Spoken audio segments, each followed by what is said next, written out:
So today I'm going to make some marking tools. I specifically going to make some machinist scribes.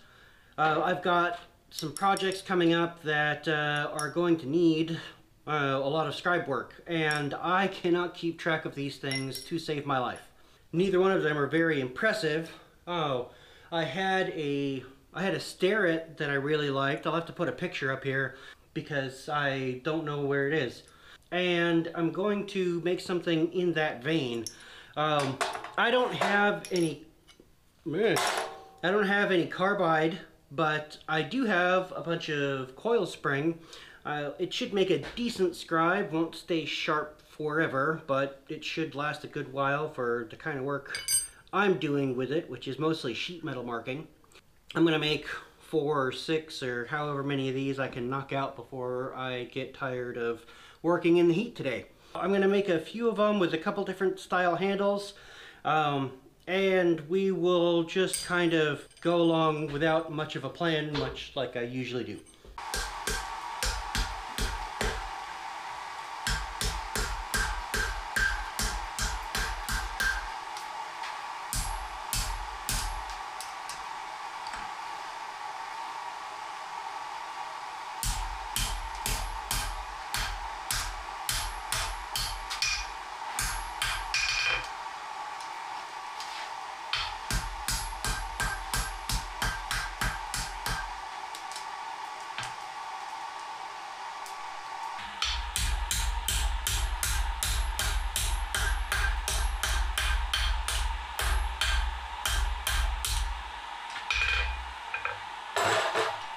The little trick for center finding, if you don't have one of those fancy center finding rulers like I have, obviously you could measure it and divide it in half, and that's one way to do it, I guess.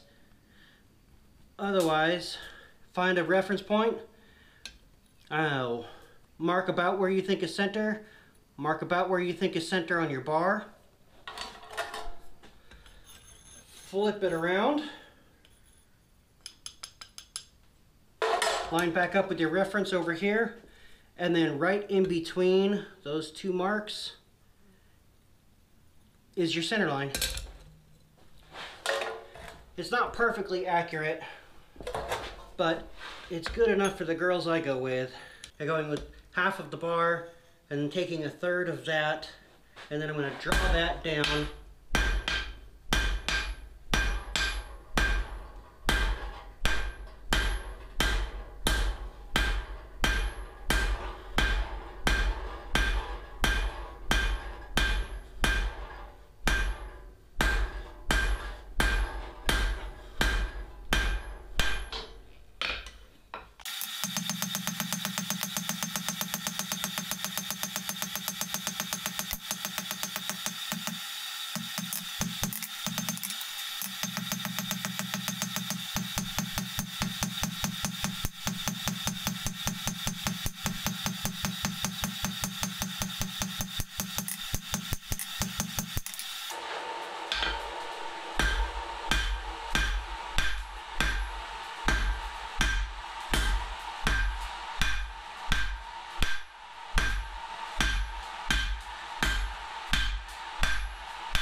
I'm going to do a few of these with octagonal shanks, and then a few in round. Maybe 2 octagonal, I'll leave 2 square, and then round up 2. I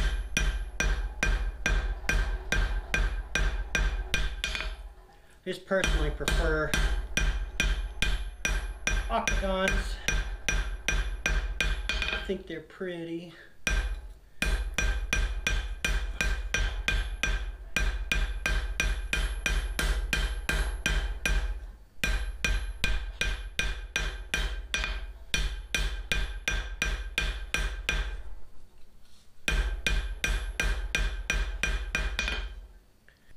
Some people come for the blacksmithing.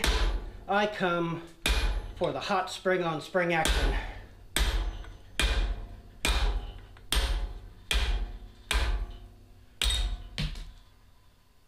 Safe.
Ew.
not ideal. In the endo, I had 4 hundo.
So that's pretty much it.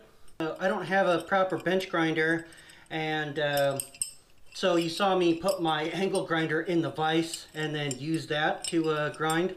And I got the points on a couple of these a little bit too hot and had to grind back and kind of start over. The points that are left are still sharp, and I'm not losing them to, you know, minor insults like that. My Rubik's twists or cube twists, however you want to call them, didn't turn out fantastic.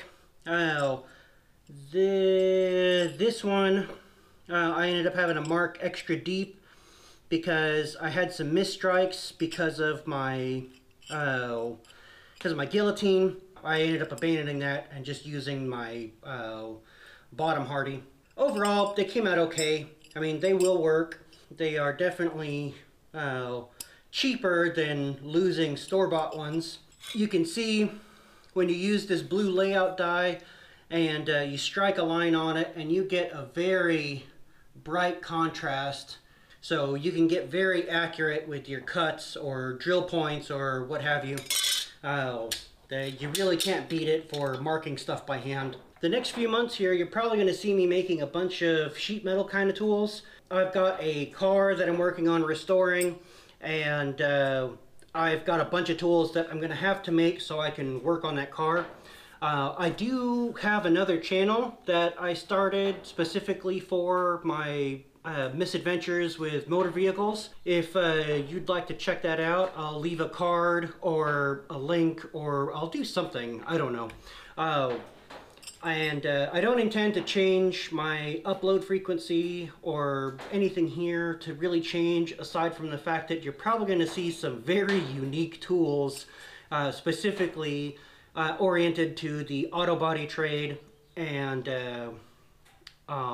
restoration work. If you're interested in watching that, like I said, I'll leave links or something.